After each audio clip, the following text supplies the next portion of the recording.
All right, welcome back. In this video, we're going to start by talking about osseous landmarks for the lower extremity. In the lower extremity, we're starting with the foot and ankle complex.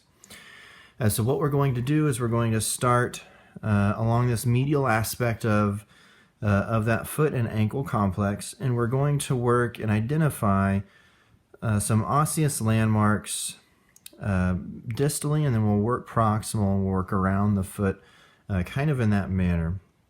So we'll show you those landmarks on this model first, and then after having done that, we'll show you those same landmarks on a patient.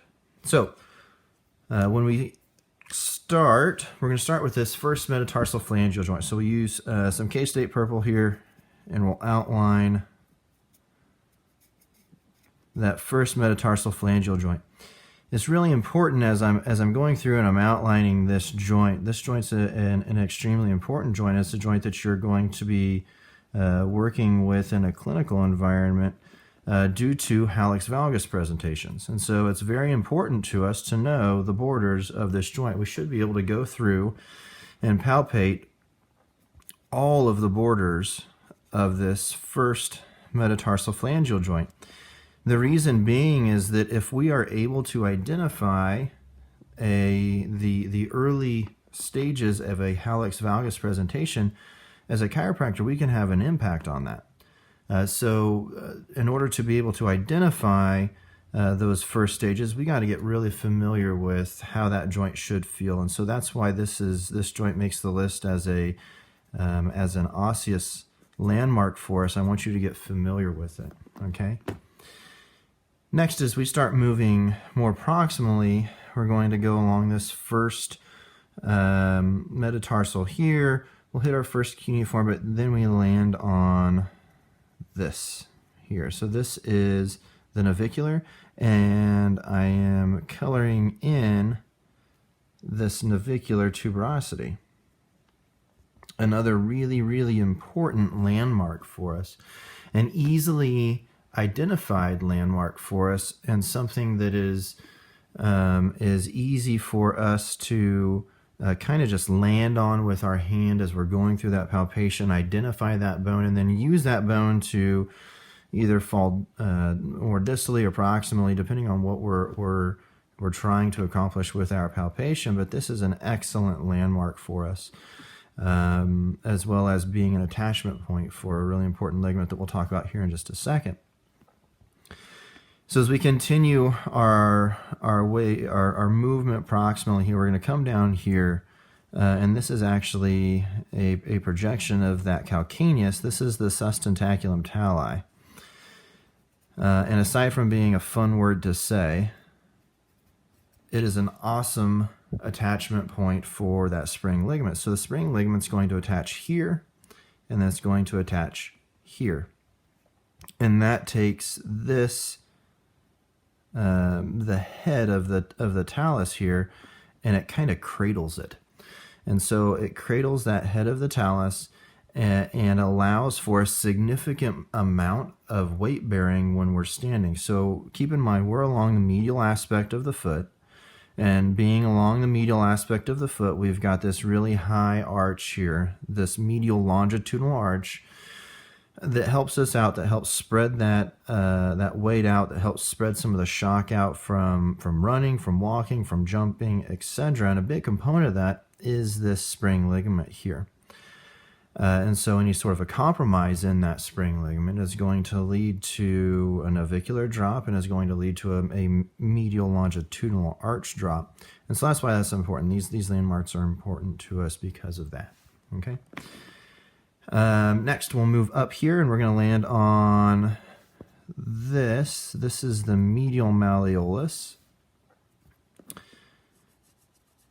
And aside from just being a really easy landmark for us to palpate, this is also an attachment point for the deltoid ligament of the ankle.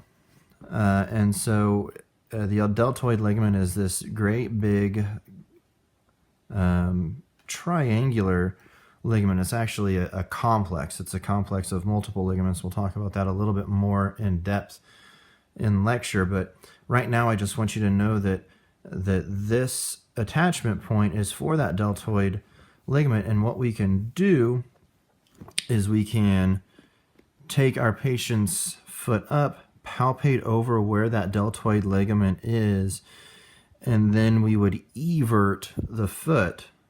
And what that's going to do is it's going to bring that ligament to tautness, and we'll be able to feel that under our contact as we palpate over that medial malleolus there. Okay. As we move back here, we're going to land on the calcaneus here, and I'm going to color in here this great big attachment. This great big attachment here is for the calcaneal tuberosity. The calcaneal tuberosity is a very large attachment for a very strong tendon, the Achilles tendon. And so if you'll notice, this tuberosity, where we had like a tubercle here on that navicular, is a projection. We can kind of see that projection out here on the side. When we go back to this calcaneal tuberosity, it's a relatively flat contact here. And so in your palpations, you'll come through and you'll use that contact, and you should be able to palpate all of the borders of that attachment of that Achilles tendon. Remember, that Achilles tendon is coming up through here now. We want to be able to palpate that attachment of that Achilles tendon, because if we have a rupture, if we have an avulsion starting where that tendon is starting to move away from that calcaneus, that calcaneal tuberosity there, we need to be able to palpate around there and feel for inflammation, to feel for anything that may indicate that, hey, we ought to probably look at this from a radiographic standpoint to make sure that we're not developing an avulsion fracture or a possible tear of that Achilles tendon. Okay. We'll move now. We're on the lateral aspect of the foot, and we're going to start with this over here. And so this is our lateral malleolus. And so the lateral malleolus is important to us because it offers, again, ligamentous attachments similar to how that medial malleolus did here. But we've got three specific ligaments, and we'll talk a little bit more about them in lecture, but we need to bring them up here. So we've got the ATFL, which is the anterior talofibular ligament, the PTFL, the posterior talofibular ligament, and the CFL, so the calcaneofibular ligament. And they go front, ATFL, PTFL down here at the back, and then CFL straight down here. Those are all important ligaments for us here. They're the most commonly injured ligaments of the foot and ankle complex, so we really got to get good at figuring out what's going on with those ligaments during our palpation, especially if someone's presenting with an injury.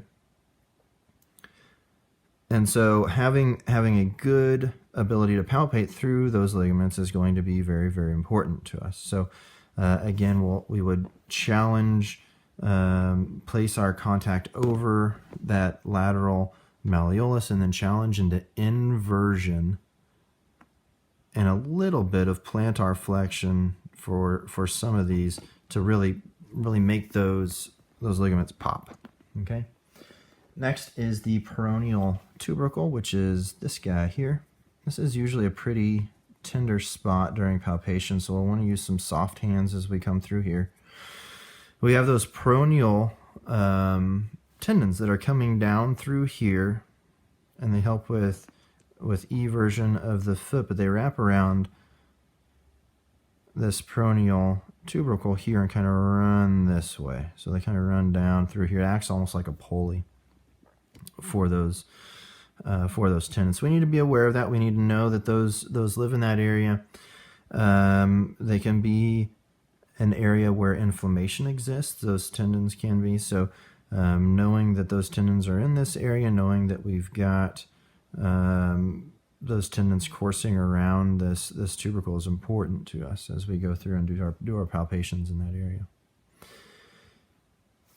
Next here on the lateral aspect of the foot then is this projection. So this is the fifth metatarsal, and this is the styloid process of that fifth metatarsal, and this is a really, really handy landmark. So if we are looking at the foot this way, let's see if we can get it, make sure that we're seeing everything we need to. So if we run our hand along the lateral aspect of the foot, you'll feel this kind of nubbins, this bump that sits on that lateral aspect, and that is the styloid process of that fifth metatarsal. And it's super important for us because if I can find that, then I know all I need to do to find the cuboid is to just fall off on it, and I've got a contact onto that cuboid. So it's super important for us. It's a great landmark that points out an easy palpation for that cuboid.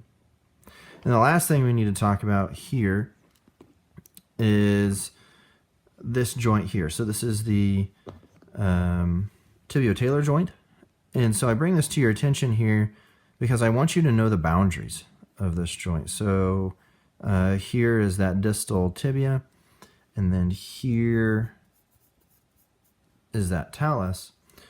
And so it may seem kind of trivial, yeah, we know where that's at, but we really need to be able to palpate this joint and then dorsiflex and plantar flex the foot. And so as we're dorsiflexing and plantar flexing that foot, if what we're touching is moving, it's the talus. If what we're touching is not moving, then my thumb is now on the distal tibia, and that's super important. We need to be able to identify the difference between those two, because when we go through and do an A to P and a P to A palpation where we're influencing the talus, I need your hands to be on that talus. So those are our osseous landmarks for the foot and ankle complex. All right, so let's take a look and see what those osseous landmarks look like on a patient. So we're going to start with the first metatarsalphalangeal joint. So we're going to come over here to this first metatarsalphalangeal joint. It's incredibly important to use silly sense markers when marking your patient here. Here's that first metatarsalphalangeal joint. We'll use our K-State purple. We'll come through here. That's the metatarsal aspect. If I come over through here, that's that first phalangeal contact here. Now what I want you to do is I want you to be able to palpate those two and then palpate all the way around that joint. Feel how that joint moves. Feel that joint glide. Okay, I want you to be able to be really, really confident in your palpation of this joint. We move more proximally here down the course of that first metatarsal over the first cuneiform, and we're going to land on a bump here, and that's that navicular tubercle. So the navicular tubercle is right here. For reference, here is our medial malleolus. I'll outline it here. Okay. And then we had another osseous landmark that we talked about, the sustentaculum tali. The easiest way to find that is to find that medial malleolus and then drop down. And find, you'll come up through here. It'll be kind of tender, so be careful as you're palpating. And there'll be a little bit of a ridge. That's that sustentaculum tali. All right, we said that there's this spring ligament that lives in this area here that holds the head of the talus that lives there in place. It keeps that from dropping down. Okay. We also said that there's this deltoid ligament that lives in this area, and it's this kind of big triangular ligament that lives in that area. And that ligament offers a significant amount of stability to this medial aspect of the foot. Next, we moved on to the calcaneal tuberosity here. So that calcaneal tuberosity lives here. So I'm actually going to have her roll this foot over this way. so that we can see just a little bit more. Perfect. So here's that great big Achilles tendon. Okay, great big tendon. And then here is that Achilles insertion, all of this. Okay. And so this big Achilles tendon comes down here. We need to be able to palpate all around where that Achilles inserts and attaches to that calcaneal tuberosity. It's really, really important that we be able to palpate all around this area, be able to find where that ends and where how that attachment feels. Does the patient have pain as we palpate that area? Okay. Next, we'll come down to here when we need to find that peronealtubercle. Okay, so that peronealtubercle, the easiest way to do that is I'm going to have my patient everted here, and then I'm going to say, patient, please don't let me move your foot. So resist me. Resist, resist, resist. You guys see this tendon that pops out when that happens? That tendon pops out through here, and then it makes this sharp turn here. This right here, this is that peronealtubercle.